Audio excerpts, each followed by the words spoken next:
We have all seen the movies, the fast cars, the secret gadgets, and the dramatic chases through exotic locales. When we think of espionage, our minds often jump to a thrilling spectacle. But what if I told you the deepest, most effective intelligence operations rarely look like that? What if the most potent weapon was not a gun, or a bomb, or even a piece of cutting-edge tech, but something far more subtle and far more insidious? I am talking about identity itself. Welcome back to the Digital Sleuth, where we dive into the hidden corners of the internet to expose dark web scams, dissect major phishing attacks, and unravel the mechanics of financial fraud. We usually explore the world of cybercrime, a landscape where anonymity and false identities are the currency of choice.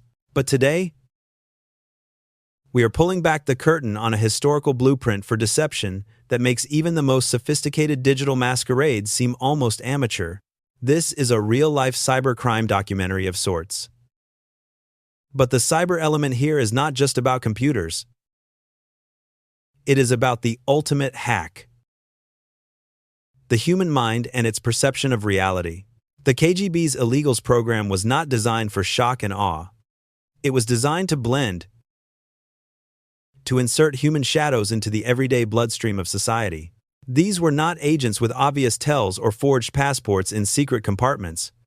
They became the identities they assumed, living for years, sometimes decades, inside foreign countries. They did not live as outsiders, but as neighbors, co-workers, parents, and spouses. They were familiar faces in ordinary life. Their weapons were not guns or bombs. Their weapons were trust, routine, silence, and time.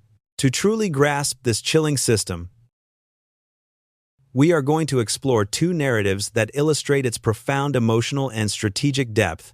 First, the life of Rudolph Abel, a Cold War deep-cover operative whose entire existence was an exercise in disciplined disappearance. Then, we will look at the modern illegals network exposed in 2010, where agents living seemingly normal suburban lives were unmasked as long-term intelligence sleepers. Together, these stories reveal the psychological architecture of a world where identity itself becomes the ultimate battlefield. The illegals program did not begin with passports or foreign assignments. It began with erasure. This was the slow, deliberate unmaking of a person before an illegal could disappear into another country. They had to disappear from themselves. The KGB understood that identity is far more than just a name or a birthplace. It is memory, emotional habits, the small reflexes of speech, humor, gesture, and belief. To construct a new identity that could survive years of scrutiny, those original patterns had to be undone, reshaped, and replaced. This is where the training began. Not in classrooms, but in the reconstruction of the self. Training in illegal was not a mass industrialized process. It was rare, selective, and layered. Only a select few candidates ever qualified. The ideal operative was not glamorous or charismatic. The ideal candidate was someone who could be ordinary with absolute conviction. They needed a personality that attracted no unnecessary attention and drew no emotional extremes. To be invisible is not about being forgettable in a single moment. It is about being a person whose presence registers softly. You have to be a person whose habits feel familiar but not memorable. The perfect illegal is the kind of neighbor you nod to politely but do not think about again. Candidates were studied for years. Their political reliability was just the beginning. More important was their emotional stability. Could they carry a secret they could never share? Could they form relationships while protecting a truth that could never be spoken? Could they endure silence, loneliness, and a lifetime of separation? Espionage does not break the body first. It tests the mind. Once selected, training unfolded in phases. The first was cultural immersion. This was not simply learning a language. It was absorbing the rhythm and tone of speech, the way humor worked, the emotional distance in conversation, and even the texture of silence. A British silence differs from an American one, and both from a German silence. The illegal learned how to pause, how to respond, and how to speak in a way that felt native, natural, and unstudied. Accent training alone could take years. Instructors played recordings, stopped them mid-syllable, and corrected tongue placement or breath before a vowel. The goal was not fluency. The goal was invisibility. A person with an accent invites questions, and questions invite curiosity, and curiosity is the enemy. Alongside language came cultural memory construction. This was one of the most demanding psychological tasks. An illegal did not just need to speak like a local. They needed a past that could withstand casual conversation. They learned the street names of neighborhoods they had never walked through. They memorized school names, local sports teams, and childhood television programs. They practiced recalling these memories spontaneously, as if remembering rather than reciting. They built emotional associations to details they had never lived. They trained themselves to feel nostalgia for memories that were not real. Think about that for a moment. The ultimate social engineering feat, where the target is not a password, but your very sense of self. Next came documentation. The construction of an identity was not just about producing forged papers. It required a chain of lawful-seeming existence. The Soviet services did not invent identities from scratch. They adopted them. They often searched for real individuals who had died young or disappeared from official records. These provided a starting point. A legal birth. A legitimate place in bureaucratic archives. The illegal then expanded that identity slowly, adding school records, employment histories, tax numbers, and utility bills. Each layer was added patiently so that nothing appeared sudden or artificial. This process could take years before the agent ever left training. The KGB was not in a hurry. They worked on a scale measured in decades. Psychological conditioning accompanied every stage. The illegal learned to maintain emotional neutrality under pressure. They practiced responses to interrogation scenarios, not dramatic torture, but subtle questioning that disguised suspicion as casual conversation, a casual remark from a neighbor. Like, "Where did you say you were born again?" Could be more dangerous than a police interview. Most intelligence exposures begin with small talk. They were trained to monitor their own expressions, to recognize when stress flickered across the face. They learned to keep the body relaxed even when the mind was under strain. They learned how to breathe slowly enough to slow the heart. They learned how to observe without appearing to observe. They learned how to move through public spaces without leaving an impression. This level of self-control required incredible psychological endurance. Many candidates broke at this stage. Not dramatically, but quietly.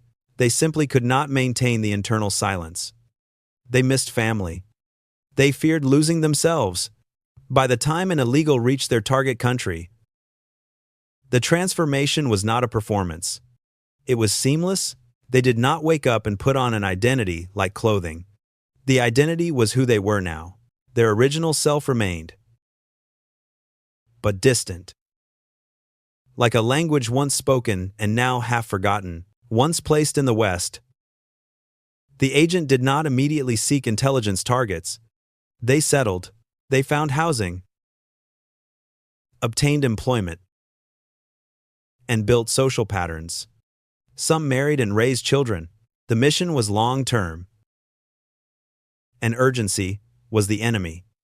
Their role was to observe, to study the flow of influence, and to identify individuals near decisions that mattered. Their intelligence gathering was not dramatic. It looked like life. Think about that in today's context, where every online interaction leaves a digital footprint. Modern illegals, like those in the 2010 network, operate in a world saturated with digital information. Their objective is not just physical proximity, but digital proximity. Building personal networks with people near strategic or political influence means leveraging social media, professional platforms, and seemingly innocuous online forums. Just as the KGB used birth records, modern adversaries use publicly available data. Your posts, your connections, your habits, to construct detailed profiles. Sometimes they even build synthetic identities from scratch. This is where the line between historical espionage and contemporary cybercrime begins to blur. The mechanics of financial fraud, for instance, often rely on building trust through manufactured identities. Think about a sophisticated phishing attack. It is not just about a dodgy email. It is about a meticulously crafted persona. A CFO requesting an urgent wire transfer. A bank representative needing to verify your details. Or even a deepfake video of a CEO giving instructions. These attacks succeed not just through technical exploits, but through the psychological manipulation that relies on a fabricated, trustworthy identity. Much like the illegals, a common major phishing attack today might start with extensive reconnaissance, scanning social media, company websites, and public records. This data allows attackers to craft emails that appear to come from trusted sources, using specific names, projects, and internal jargon. The goal is to bypass cybersecurity protocols, not by hacking firewalls, but by hacking people. They are exploiting the human element, much like the illegals exploited trust and routine. The communication with handlers for illegals was equally quiet. There were no briefcases exchanged on park benches. The real methods were far more restrained. Messages were buried inside seemingly ordinary emails, adjusted through subtle variations in wording or punctuation.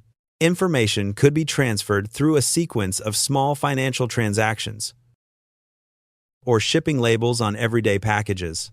Sometimes, communication took the form of a conversation overheard by no one except the one person meant to understand its meaning. There were codes embedded within gestures, voice inflection, shared references, or agreed-upon timing patterns. The illegal operated within a network of silence where meaning existed beneath the surface of ordinary life. This level of subtlety is mirrored in the dark web. While often associated with overt criminal activity, a significant portion involves intelligence gathering and the exchange of information for identity theft. This information fuels countless financial fraud schemes. Imagine an operative obtaining a batch of stolen identities from a dark web market. This information then becomes the raw material for building new, convincing fake identities. They are used for everything from opening bank accounts to filing fraudulent tax returns, impacting millions of victims globally each year. This is a very real, very insidious form of a cybercrime documentary, playing out in real time for many unsuspecting individuals. What made the illegals' existence extraordinary was not the method, but the duration. Western intelligence professionals worked assignments measured in months or years. Illegals prepared for missions lasting decades. Some spent more time living their constructed identities than their original ones. Over time, It became difficult to determine which identity was the mask and which was the self. Memory itself began to shift. The illegal learned to remember the constructed past as though it had always been theirs. The original self did not disappear. It simply faded, becoming distant and quiet. Like a language, forgotten through lack of use, this psychological state was sustainable only if the illegal maintained equilibrium. The key was routine. Structure anchored the internal divide. Wake. Work. Social interaction. Information gathering. Reporting. Ordinary life patterns. The stability of these routines protected against emotional collapse. Yet the danger was always present. If routine was interrupted, stress could break the internal balance. Crises, accidents, or emotional disruptions were far more dangerous than any formal investigation. The stories of illegal operatives diverge here. Some lived quietly for decades without drawing attention, becoming respected in their communities. When they were eventually exposed and exchanged in prisoner swaps, neighbors often reacted with disbelief. Impossible. They would say, they were normal, they were kind, they were one of us. This was the highest form of success. Not secrecy alone, but seamless belonging. Others experienced subtle fractures. A government agency job application requiring background verification. A neighbor asking too many questions. A child asking about family history. Some cracks were small and manageable. Others widened. Some were detected by counterintelligence surveillance. Others were triggered by internal psychological fatigue. The collapse of an illegal's cover could unfold slowly, beginning with hesitation, rising anxiety, or it could happen suddenly, a random event, an unexpected encounter. A single careless sentence spoken under stress. Western intelligence services did not always detect illegals through deliberate pursuit. Often, detection came indirectly through unrelated investigations, intercepted communications, or quiet anomalies in identity records. When an illegal was identified, the process did not begin with arrest. It began with observation. Counterintelligence units monitored patterns, mapped contacts, and traced communication habits. They waited for confirmation. An arrest was not the beginning of discovery. It was the final step after months of silent surveillance. Rudolph Abel's life in the United States followed this pattern of quiet integration.